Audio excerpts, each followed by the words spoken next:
Hello everyone, and welcome to another episode of Should You Bother. Today we'll be covering Cyberpunk 2077, a game that came out almost 2 years ago, but just now has kind of hit its peak. There's a lot of hype around the game, a lot of excitement, and this is a multiple factors to this. First off, the new anime came out called Cyberpunk Edgerunners, which everyone seems to be loving, including myself. I recently did a review for that. I'll have the link for that in the description. Next, a new expansion called Cyberpunk Phantom Liberty comes out next year, 2023. And also, we've just got an announcement for a sequel. So there's a lot of hope around Cyberpunk right now in the franchise. There's a lot of new things coming, and I'm very happy to see that because this game had a dreadful launch to the point some people couldn't play the game. It was unplayable on old-gen consoles. Even PCs had a tough time running it in general.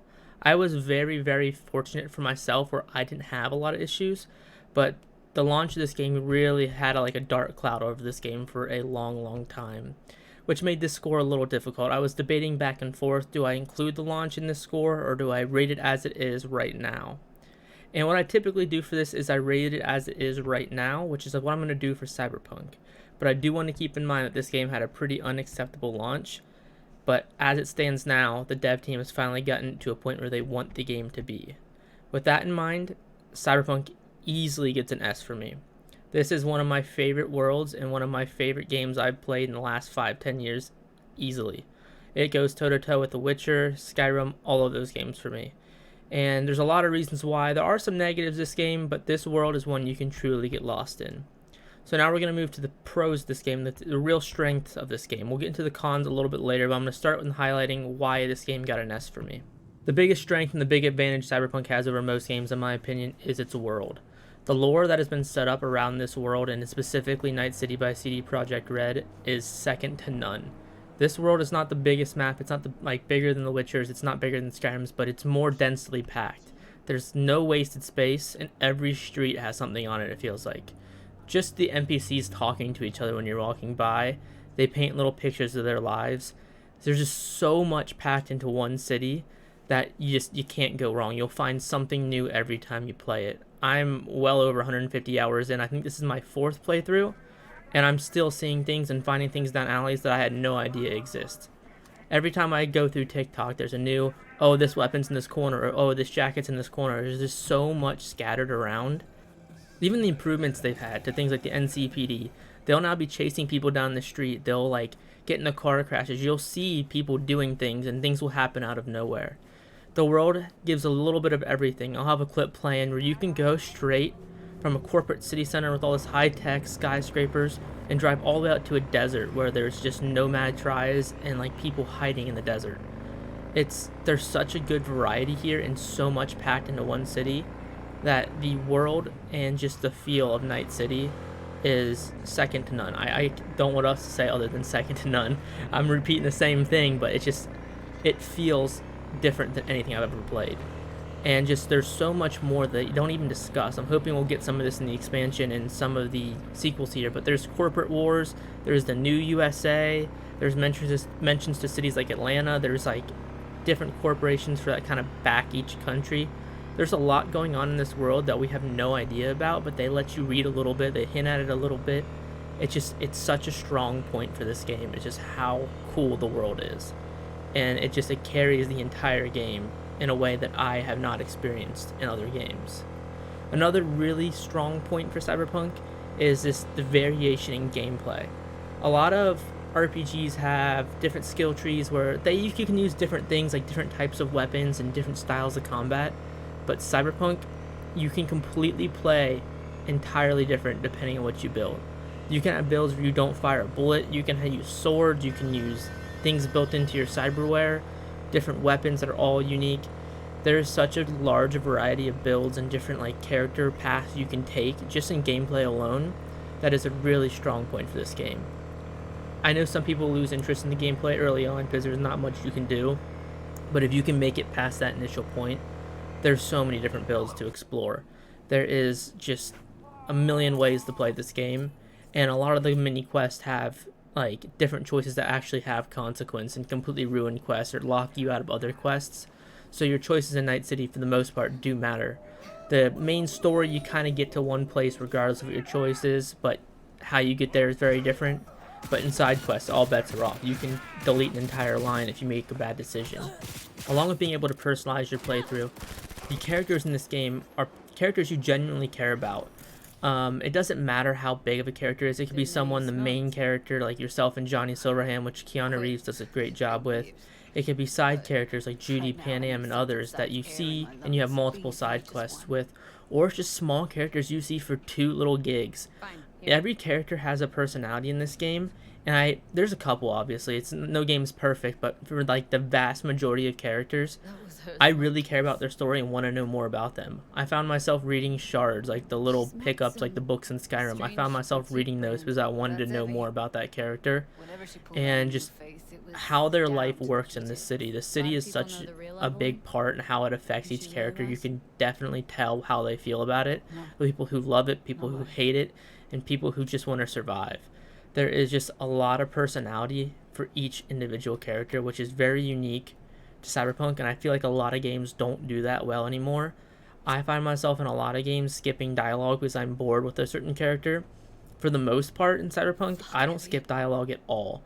I listen and I go through most conversations paths, which even in great games like Mass Effect, for instance, there's some characters where I want to get to the point. I don't care about this person. They're annoying. I don't care. Even the annoying characters have something interesting about them, which is where Cyberpunk really starts to set itself apart from other RPGs I've played. It's just how much I want to dig into this city. I'm on my 4th playthrough, and I know I'm going to do a 5th because there's one person I haven't done a certain quest with that I want to do with. Like, it's just the way the game plays and makes you care about characters and how your character is viewed is not done in any other game quite this well. And the last thing I'm really going to go over here for positives is just the effort and the attention to detail put into this game. There's a whole band called Samurai that's like Silverhand's band, but you can go on Spotify right now and listen to 6 Samurai songs. They've actually got a real band to make these songs. Like, they just had this anime come out on Netflix. You want to go in the game and find the locations from the anime, you can very easily do that. You want to find a gun from the anime, they've added that. You want to find what armors and different cyberware from the anime, you can go find that. CD Projekt Red put a lot of detail and a lot of extra effort into this game that was not necessary. And it's something that I didn't think I would care about, but I really care about now. I have all the Samurai songs in my actual playlist because they're genuinely good songs. It's very, very cool to see a developer put this much care and effort. You even have the quest director on Twitch streaming, dropping hints about Easter eggs that are 2 years in the making. Well, before that, but from when Keanu Reeves did the E3 presentation, there's an unsolved Easter egg that the community is still working on that's 2 years old, and the devs are still talking about it and going on Reddit, dropping hints, and having Twitch streams. The extra effort has not gone unnoticed by me, and I'm really excited to be getting more Cyberpunk because I know they're going to continue to put that effort in. But every game is not perfect. Cyberpunk does have some issues, and I'm going to start to go over those issues now. The first negative about Cyberpunk that I'd like to discuss is life paths. They really built this up before the game came out as being an important decision and really cool that you can choose if you come from a corporate world, you're a street kid, or you're a nomad. And sadly in the game, it doesn't make a giant difference. I mean, I guess you can do different like dialogue choices and there's occasionally like something small that pops up, but mainly it's a 15-minute tutorial and that's it. It's super, super disappointing that that's all that decision leads up to. I really thought we'd get a bigger chunk of pre-heist gameplay where you get to do stuff in your life path, but it really just seemed like something they just scrapped halfway through but kept talking about it, because it's like even the dialogue decisions, yeah, it's cool to have insight and you get a little bit of unique dialogue based on your life path, but it really doesn't change most quests.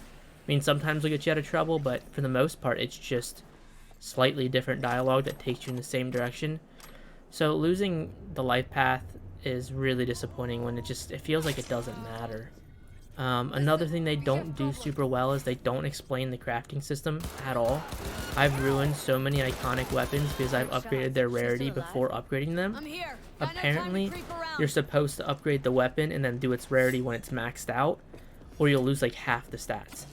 I haven't seen that explained anywhere other than like TikTok and YouTube, which is really disappointing because I've ruined some guns I can't get back now. Another thing that kind of limits gameplay is you can't refund attribute points, or at least I don't know how to. Once you put points in the reflexes, body, cool, or intelligence, or engineering, or what's it called? It might be engineering, but you're stuck with it. You can't do anything about it. You're completely locked into whatever build you built. And when there's so many options and so many fun ways to play that game, there needs to be a way to either A, respect those attribute points, or having a new game plus. I just had a discussion with a friend, and we're still kind of confused on why there isn't a new game plus, because The Witcher has it. It's made by the same people, and that would completely fix that issue. Just to be able to respec everything and play the game again. You can get all these guns back without having the crafting issues. You can respec and do a completely new build. I just don't know why it's not there, and it's still not there. Maybe it's something we get in expansion, hopefully in the sequel, but it makes no sense that it's not there now. And then the last thing that really is disappointing about Cyberpunk is general game performance. Now the game's playable.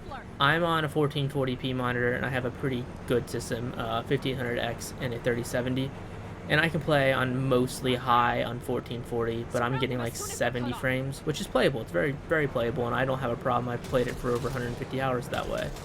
At launch it wasn't that way, but thankfully they fixed it. But I know even on old hardware, which they fixed it, on the old gen consoles it can still dip well below 30. And the performance of this game, I know it's a big world and it's kind of new technology, but it is really rough on the performance side. There is a lot of hitches, and just ray tracing is not an option for me. It just isn't. You don't need you'll need like a 3090 or 3080 if you want a chance at ray tracing. It's just completely not an option. I will go from 70 to 100 frames down to like 30 to 45. It's not even an option. Those are some of the biggest disappointing things for me for Cyberpunk, and they're mostly technical or decision-based issues that can be fixed. It's just, there's some certain things that bug you about the game that could be easily fixed, and they just aren't. And hopefully we're going to get that. But onto a more brighter topic here. The future of Cyberpunk is something I'm very excited about because, again, we were worried if it would have one because there's no talk of it. The next DLC is supposed to be covering the USA a lot, so hopefully we'll be out of Night City and seeing more of the world. But that's also dangerous because I wonder if the rest of the world lives up to Night City. But we'll see here, and I'm just so excited to be getting more Cyberpunk, whether it's more anime, more games, more expansions. I'm just really happy this is back for more. So thank you for watching. Let me know what you think of Cyberpunk. Leave it a like and subscribe if you enjoyed my videos. I'll have plenty more coming out. And thank you. Have a good day.